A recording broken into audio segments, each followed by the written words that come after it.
close one other thing out. All right, so part 2 of our session, and hopefully most of you were with us on the first part, is going to be diving a little bit more into some of the gore of how do you decarbonize with better control systems. So Justin's on, application engineer with our crew will be with me, and I'm Matt Gadke, and we'll kick us off here. So our agenda for this next 45-50 minutes is pretty straightforward.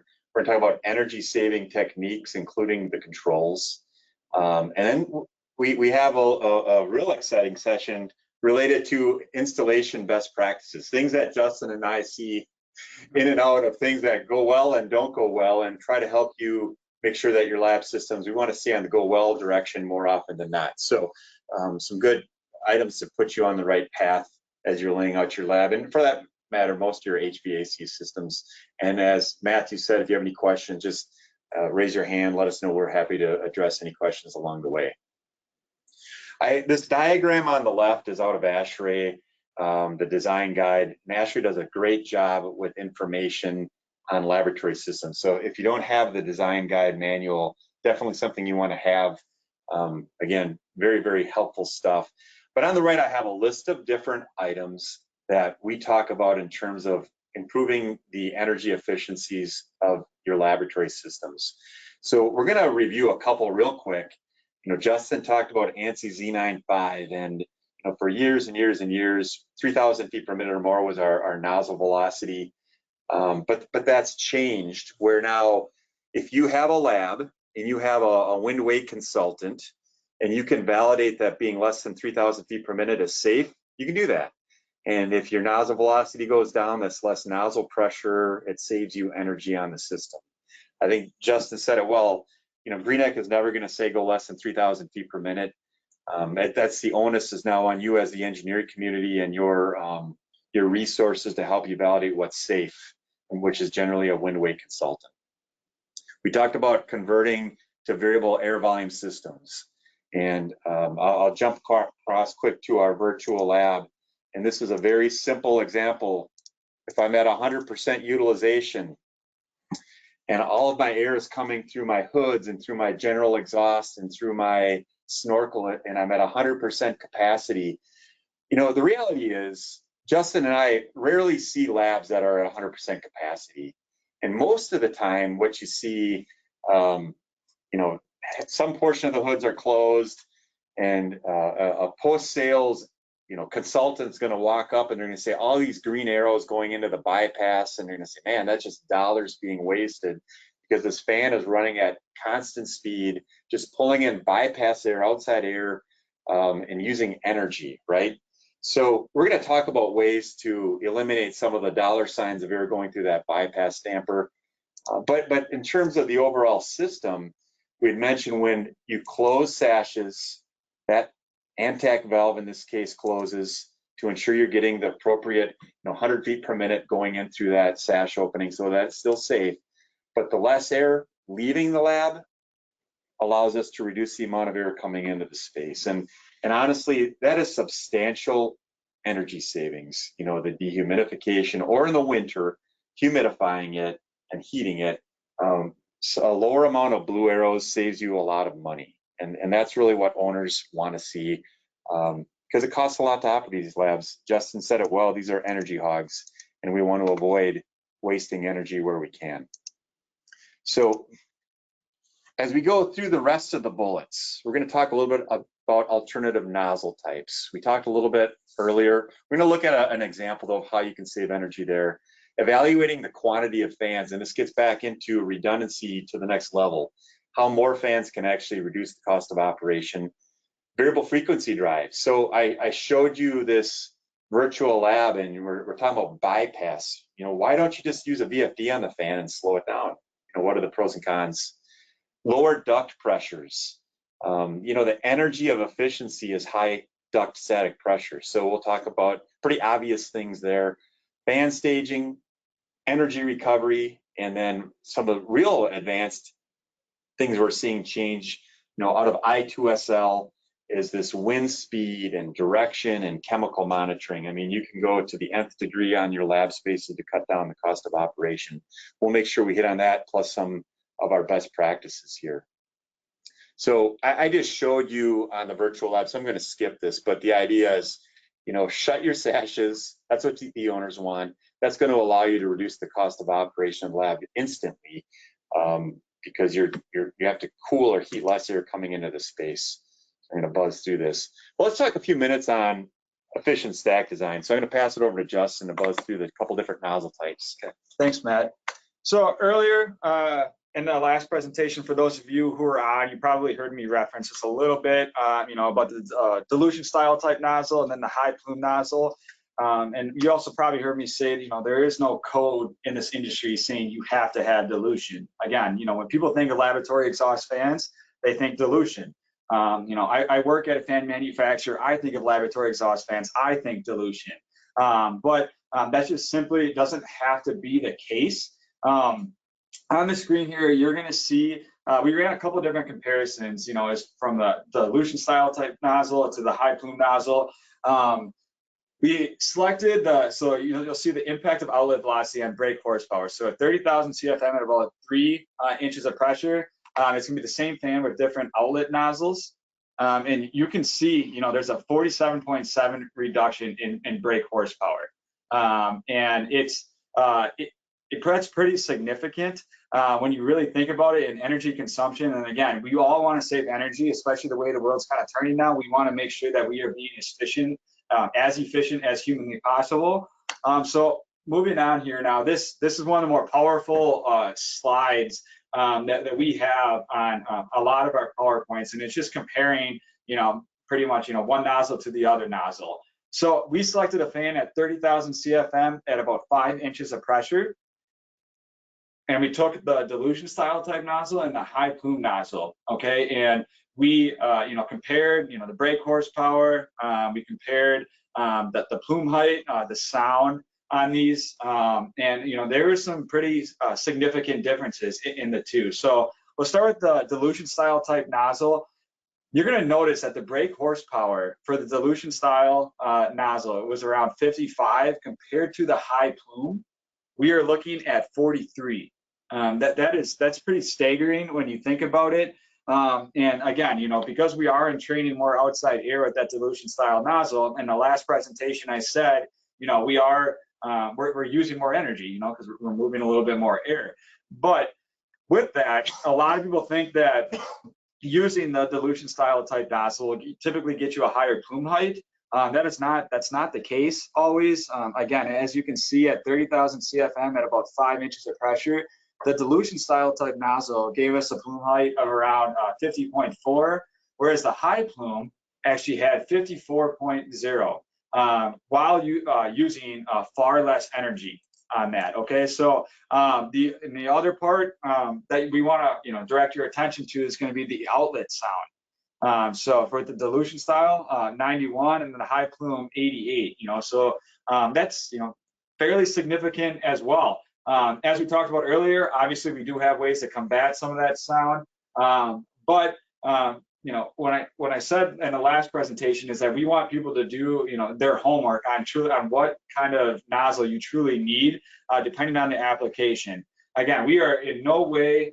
discrediting the dilution style type nozzle. It is definitely still needed in this industry, but when you have jobs that could go one way or the other, we encourage you to, you know, at least explore your options. You know, don't just throw a dilution style nozzle on there because that's what you think you need, and, you know, it's a laboratory exhaust fan, so it has to have dilution. You know, that's simply not the case. It's important to remember that there's no code, and I said this in the last presentation, there's no code in this industry saying you have to have dilution. Okay, you know, and some other manufacturers out there, they don't probably talk about this as much because most of the time, you know, with a lot of their fans, that's pretty much all they offer is dilution, which is great.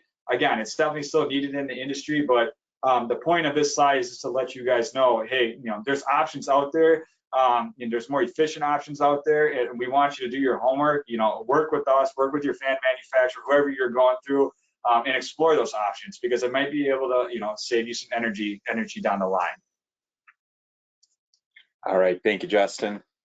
So next on our list, we talked about quantity of fans as a means to reduce the cost of operation. And Justin talked about N+1 and N-1 redundancy. We were looking at a 2-pack of fans. So if one fan goes down, we have a means to maintain proper static pressure in our ductwork and make sure our lab is operating correctly. So with N+1, remember we have one fan running or a number of fans running with an extra fan available. Could be 2 fans running with a 3rd fan available. And N-1 says that all of our fans are running, and if one goes down, the remaining fans cover the load of that system. So I have a quick scenario here of an N+1 versus an N-1. Simple little 12,000 CFM at 1.5 inches of pressure, so relatively small lab. And we're using tubular inline styles. It really doesn't matter, but as I show on the photo here, that's what this particular example happens to be. So what this starts to allow you to think about is thinking more about the quantity of fans to optimize the operation of those particular products. So on the left, in my 12,000 CFM example, I have 2 fans of an inline style. They're fan size 24, and coincidentally, the nozzle size is 24 as well. So for this particular set of products, 24-inch diameter nozzle, it gives me 3,000 feet per minute or more. It's actually 3,800 feet per minute in this particular example. Now, if I work through normal mode, 12,000, inch and a half, almost 4,000 feet per minute, my brake horsepower total is 9.23. So each fan will have a 10 horsepower motor.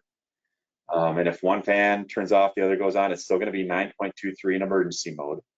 The sound when one fan is running is 83, and I go to emergency mode, the other fan's running, the sound is still 83 because there's only one fan running. The footprint, 68.5 square feet. So just a reference number when we look at the N-1. When I went to N-1, I did something different because with 2 fans, it's a little difficult sometimes to have both fans able to run 50% and then double their capacity if one of them happens to go down. So I chose to go to 3 fans. Now, instead of 24-inch diameter impellers, I'm at 18. So they're smaller, but I have 3. The nozzle size on these smaller fans is only 14 inches, but it still, in this case, gives me 3,700 feet per minute, very comparable to the 3,800 feet per minute we had. So all 3 fans running, my power per fan is 2.6-ish. Total power combined, 7.7. So I have 7.7 overall brake horsepower versus 9.23. So we reduce the cost of energy. If I go to an emergency mode, now I run each fan, that the 2 that I'll be running are running just under 6 brake horsepower for a total of 12. So in emergency mode, you'll notice that my overall power now is a little bit higher than the N+1. But emergency modes are rare. So if you look at it in terms of your normal operation mode, you're going to significantly reduce the cost of operation by, in this case, running 3 fans versus 2. Sound is going to be less as well. So I have in all 3 fans running at 69. If you take 69 decibels plus 69 plus 69, your overall sound is going to be 74 versus 83. So I have a 9 decibel reduction. Keep in mind, every time you decrease your sound by 10, that's half of the sound because we're on a logarithmic scale. So it's significantly quieter. And Justin mentioned it, nobody likes sound when it's coming from your fans. So even when you go to emergency mode now, I'm at 77 with 2 fans. It jumps to 80 overall. It's still quieter than the N+1 scenario. The downfall is the footprint. Now I have 3 fans, takes up more room. You know, it's about 20% more area on your roof deck than if you went to the N+1 scenario. So neither of the answers is right or wrong. You know, some customers like N+1, some like N-1, although we're seeing N-1 become more and more popular. But it's well worth the time now if you're working in our ECAPS program or in our CAPS program or working with, you know, Matthew and the Buckley team to look at different scenarios and maybe look at, hey, what is N+1 with 3 fans or 4 fans versus, you know, I've been always doing 2 fans and N+1. You might find that there's significant energy and sound benefits to increase the quantity of your fan versus what you might have done in the past. All in terms of keeping the lab safe and reducing that overall cost of energy, but also getting the benefit of lower sound as well. So a summary here, you know, again, N+1, very common, simple to design, disadvantage. Now, you know, when you do an N+1, and I'll go back to our slide here, you want to bet, it's not like one fan runs for a year and the other guy is sitting there in emergency. Your control strategy gets more intense because you need to flip back and forth so that the fans get equal runtime throughout the year.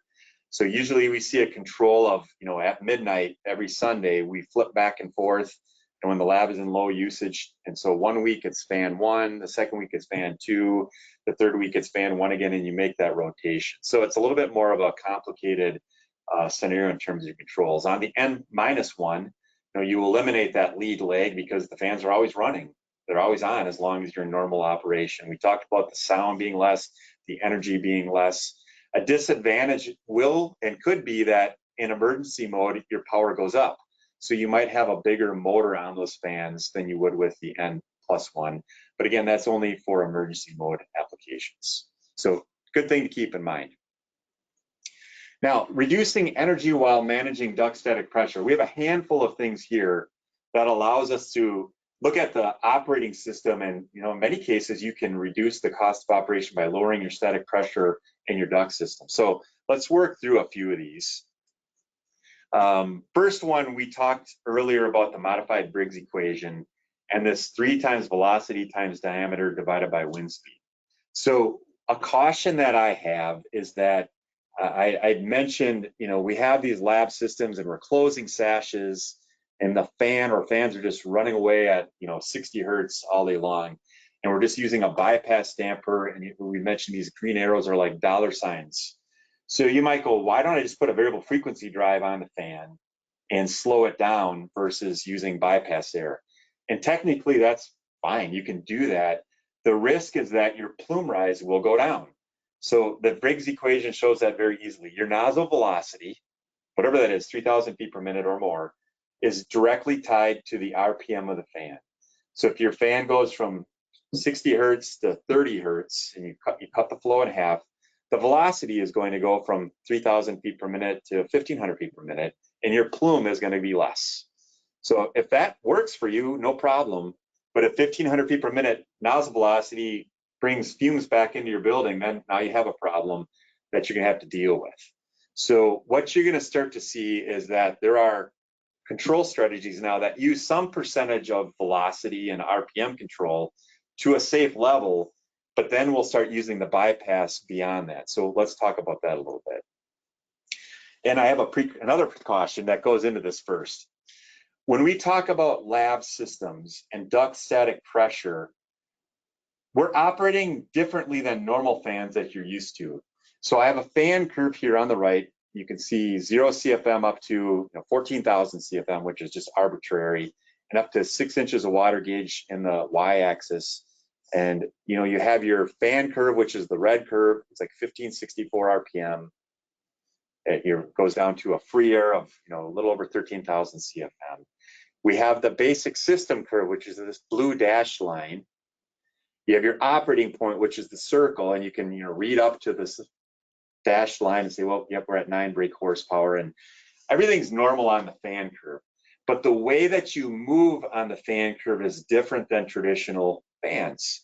Most fans, a power roof ventilator, or really anything in a normal system, your pressure and your horsepower are factors of your RPM. So as your RPM goes up, your pressure is going to increase. In fact, you follow this line, this blue dash line. So if you take your fan, you take your VFD and you slow it down, slow it down, slow it down, you're just going to follow this blue curve on a normal system. But in a lab where you're maintaining constant duct static pressure, you don't move up and down your system curve. You move left and right because we're trying to maintain a constant duct static pressure. In this case, a little over 3.5 inches of water gauge.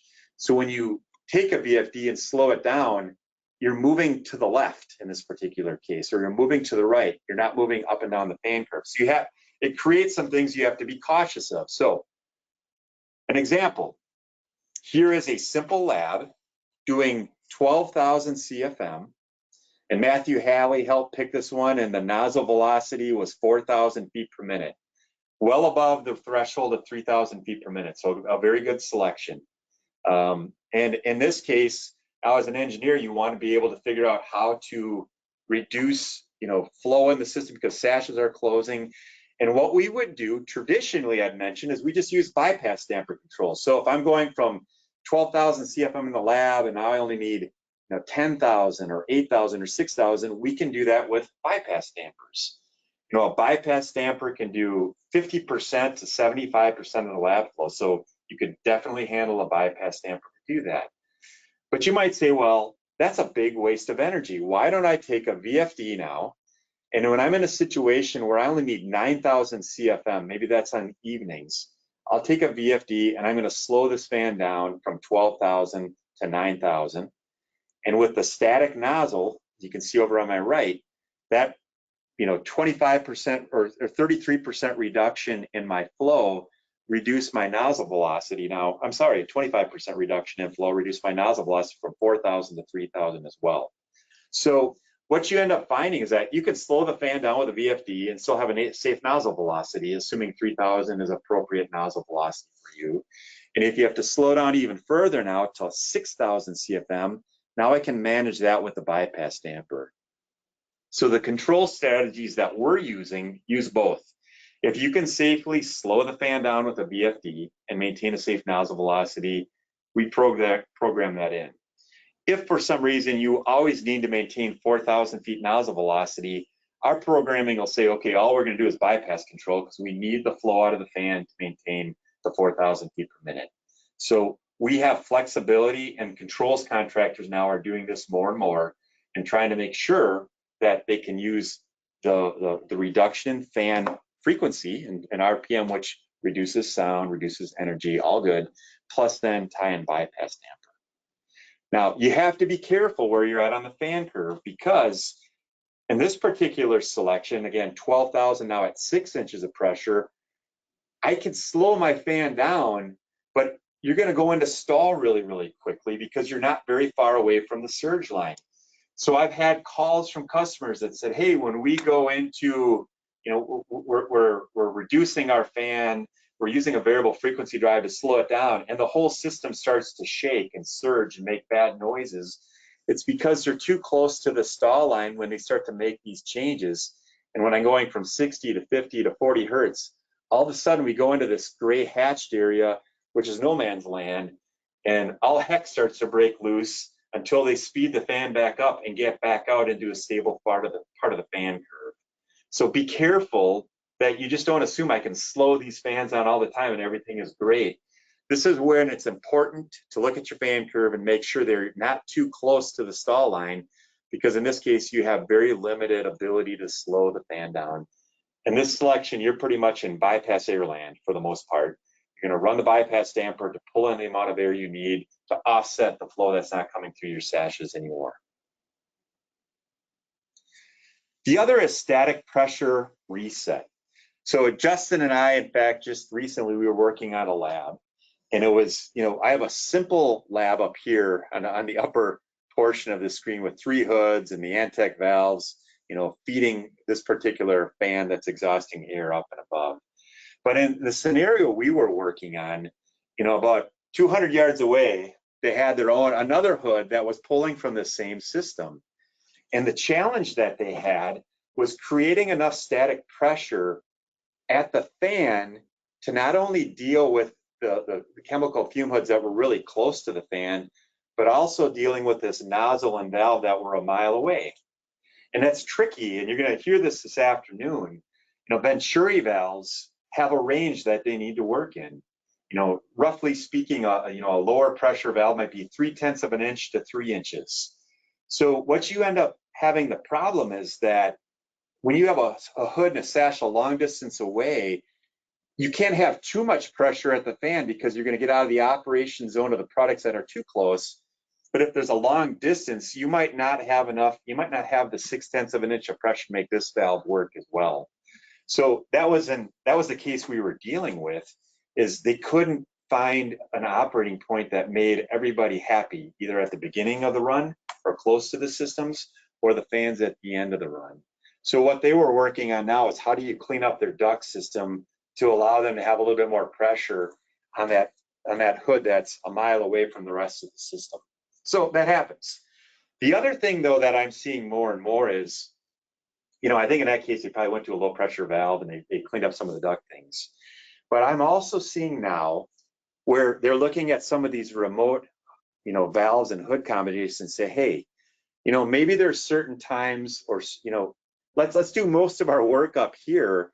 We can lower this duct static pressure if we choose just to not run this fume hood that's a mile away.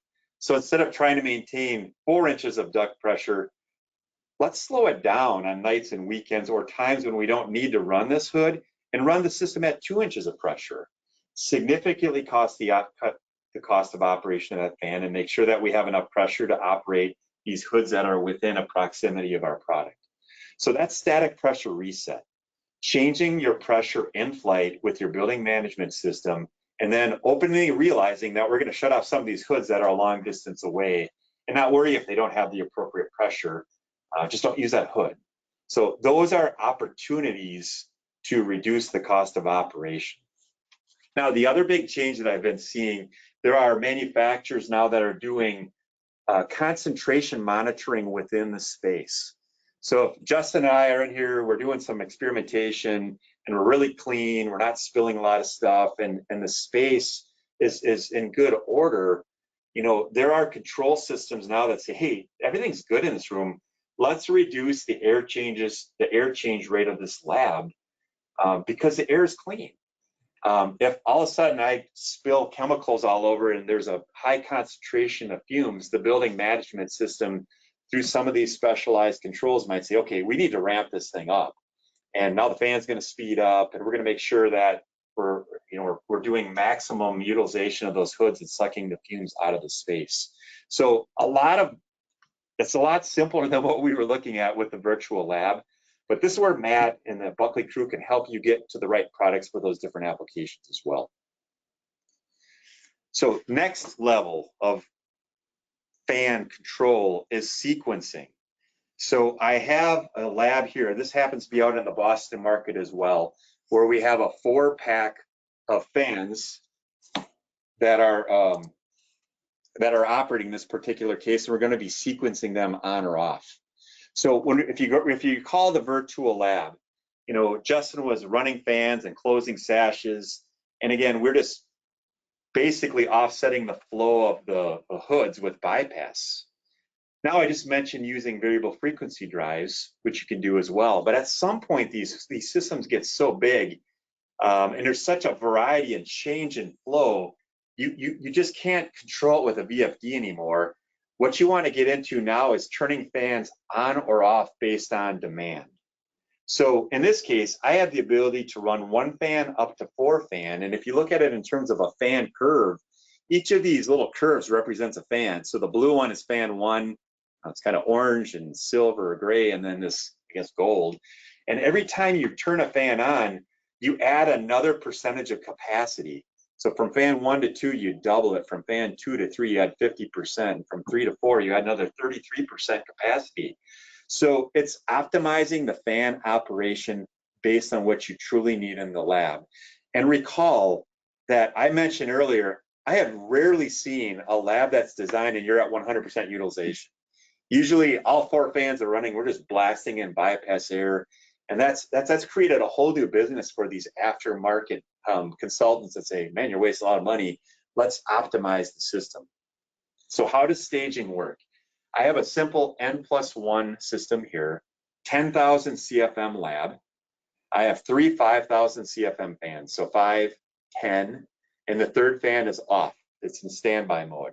So isolation dampers on fan 1 or 2 are open, and on fan 3, they're closed. So if fan 1 or 2 are running, air isn't going backwards through fan 3. So in 100% mode, everything's great. We're pulling air from the lab. There is 0 bypass air. Everything balances out. Now, Justin closes the sash. Now we need to deal with that. So now we only have 7,500 from the lab. So as we mentioned before, we're going to open a bypass damper and bring the other 2,500 in, so everything adds up. I have 10,000 into the fans, 10,000 out of the fans. Another sash closes.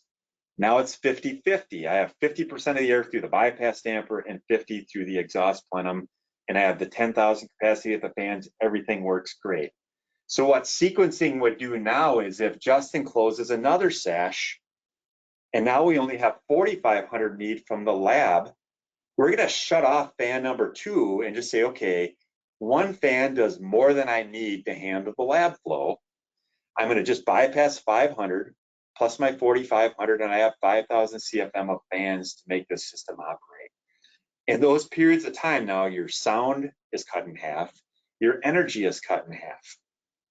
So nights, weekends, whenever you can eliminate a fan, it's a win, because you're going to have the appropriate, fan 1's going to be happy, it's getting the right amount of air, but fan 2 being shut down saves you energy significantly, or saves the owner significant energy.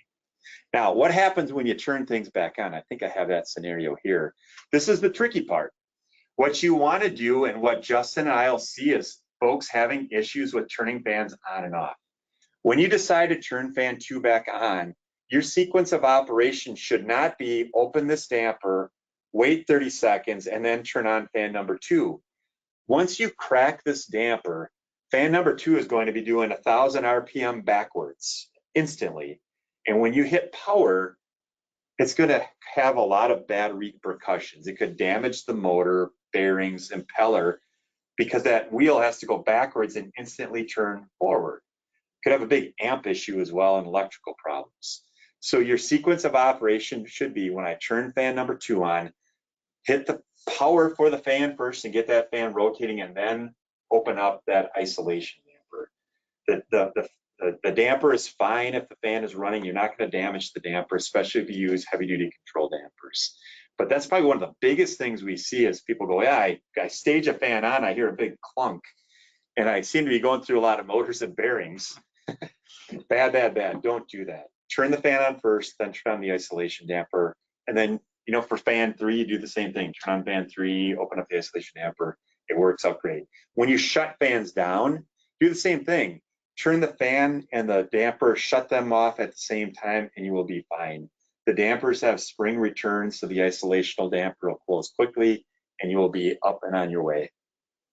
And I will reiterate, specifying industrial isolation dampers is critical, because if this damper leaks or deflects and you're not pulling air from the lab, but it's working backwards through the adjacent fan, bad, bad, bad. I've seen pictures of other competitors where blades have actually deflected and flown out and get shot out through the fan.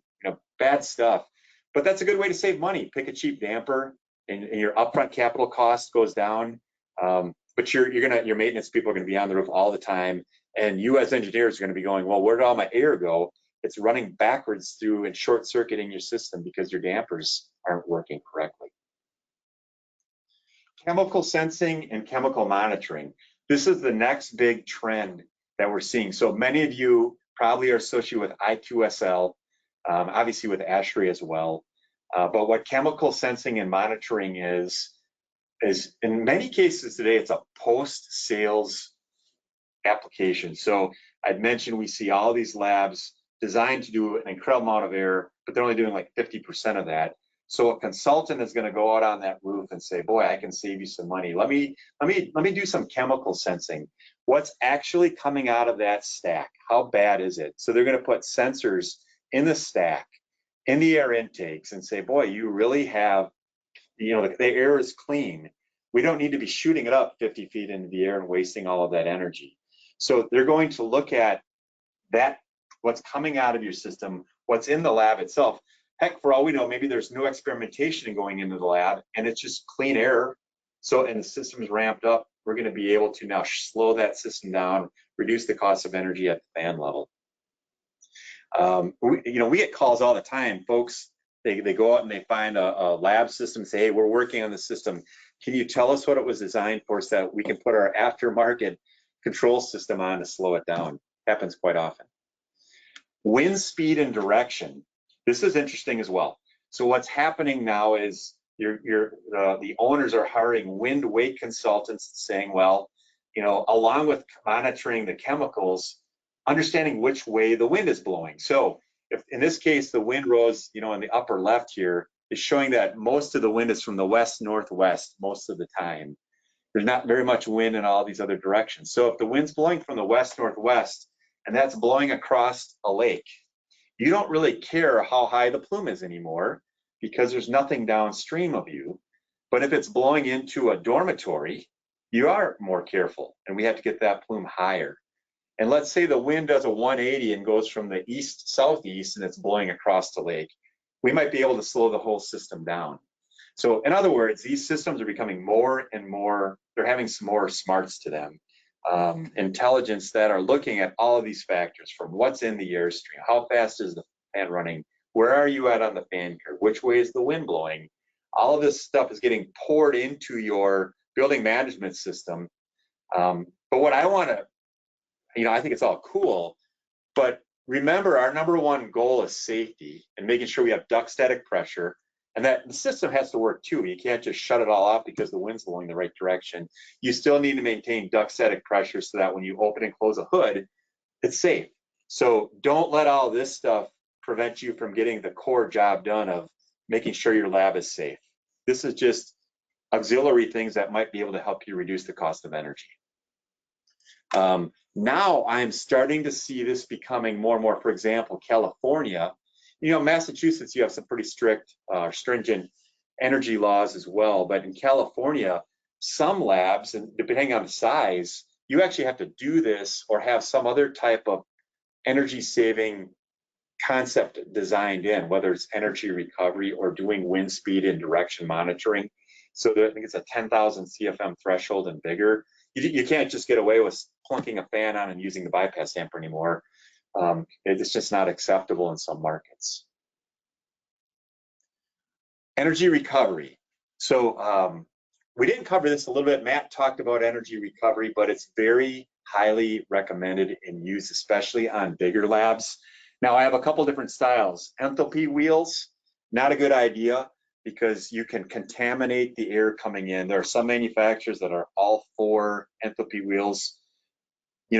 Most of the travels I have, engineers, owners don't believe in that. They might use energy wheels maybe for the general lab, like the offices, but for the actual lab spaces, most of the time they're using runaround coils or heat pipes, things that don't allow the transfer of energy.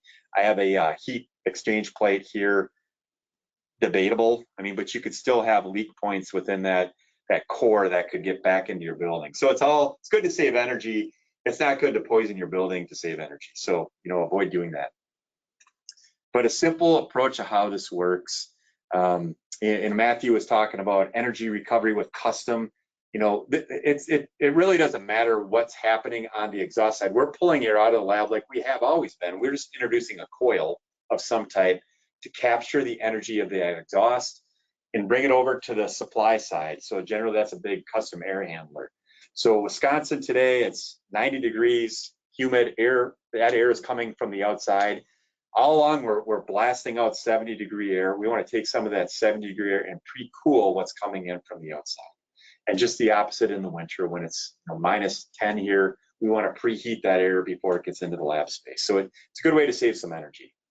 Now, generally speaking, we don't see it on 100 CFM labs. This is 15, 20, 30,000 CFM labs is where it starts to become economically viable. So it's not for every lab. It's not for every market. Some markets, in Seattle, your payback might be 25 years. But maybe you're green and you want to do it anyways. So you just have to watch out. Pre-engineered systems, that's what a Greenheck, we would provide pre-engineers as part of our package. What Matthew can do with a variety of really good suppliers is do custom. And Matthew, I think I know this is at Boston U. I think this is out in Boston, up in the upper right. But Buckley can work there. Does that look right, Matthew? I think so. Oh, you know what? I can't say. We do have a lot of big VGN nozzles out there, one at 250 Arsenal specifically, but we've done a ton of custom projects as we talked about earlier. And the trick to it is obviously having great resources that Buckley has, and then they have great suppliers, not only on the fan side, but also on the box. So here is a couple of inline vectors on top of a custom energy recovery. Generally, we see these, if there's a space constraint or you're doing 50, 60, 100, 120,000 CFM, real big systems, these start to become more and more economical. But we can do pre-engineered, we can do custom. The custom would be working through the Buckley office here. So whatever works for your particular application.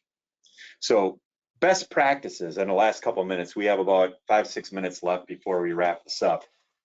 We talked about a lot of energy things, from the basics of a variable air volume lab all the way to chemical wind sensing. What I have in the best practices also can be things that are going to help you save energy. So it's really appropriate to sprinkle some of these things in as well. But I had a couple other lessons learned, and Justin talked about sound sources and how do you attenuate it. And when you look at these fans, there are a lot of areas that sound can pop out of these products. And Justin mentioned the bypass, so we circled that. There could be somebody in the hood, in the lab below, sound going through the duct, right? So duct-borne sound, that's important. Out of the top, obviously. So if you happen to be hanging out up here, it's going to be loud. Most people don't. Most people are standing alongside or they're adjacent, so you have that breakout and radiated sound. That's important to deal with as well. So one of the things I'm not always pleased about in the industry is that manufacturers say outlet sound. And when they say outlet sound, they literally stick the nozzle into a sound chamber and they tell you what's going this direction. Honestly, most people don't care about that because they're not hanging around up here. What's important, and when you do outlet, is that radiated sound. What's coming out of the outlet, what's breaking off of the casing, because most of the time you care about what's here, and that's really important as well, or who's below it. So make sure you understand the sound when you see it from different manufacturers, because some manufacturers have some pretty shady data. It's nice and quiet, but it isn't telling you all the facts. So we're not going to go through all of this, but there are different types of sound treatments, from the the nozzles to inline to the bypass, all that stuff. If you're using our selection program, you're working with Matthew and the Buckley crew, they can help you get what's appropriate for what you need, and we can give you all that information so you know what you're dealing with. But when you just get down to the pure design, one of the best things you can do is make sure that you're breaking line of sight from the fan to the adjacent area. So a quick story, I was at Puget Sound University, and they had a system just like this, so 3-pack of fans, and 100 feet away was the president's house, and he sits out on his deck having a cocktail, and these fans are up running on top of the building. No line of sight breakage. And the question is, how do we make those fans quieter? I'm like, it's nearly impossible. What should have been thought about is what's around that building, and a screen wall could be put in. So now if you're on the other side of the screen wall, you don't hear those sounds anymore because the sound is deflecting back on top of the roof deck. So we can treat the fans and we can do some things, but a screen wall where you have extremely sensitive sound issues is a really good idea. And guess what? It's really difficult to put a screen wall after the building is built, because there's incredible wind loads and structure that you have to deal with.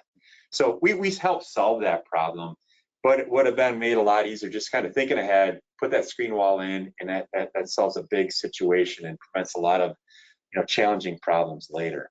So that's an external type of support tool. We also run into internal sound issues. And what's interesting here, in many cases, it's like an isolation room or maybe a compounding pharmacy. Low CFM, high pressure. Maybe there's a bag in, bag out HEPA filter system.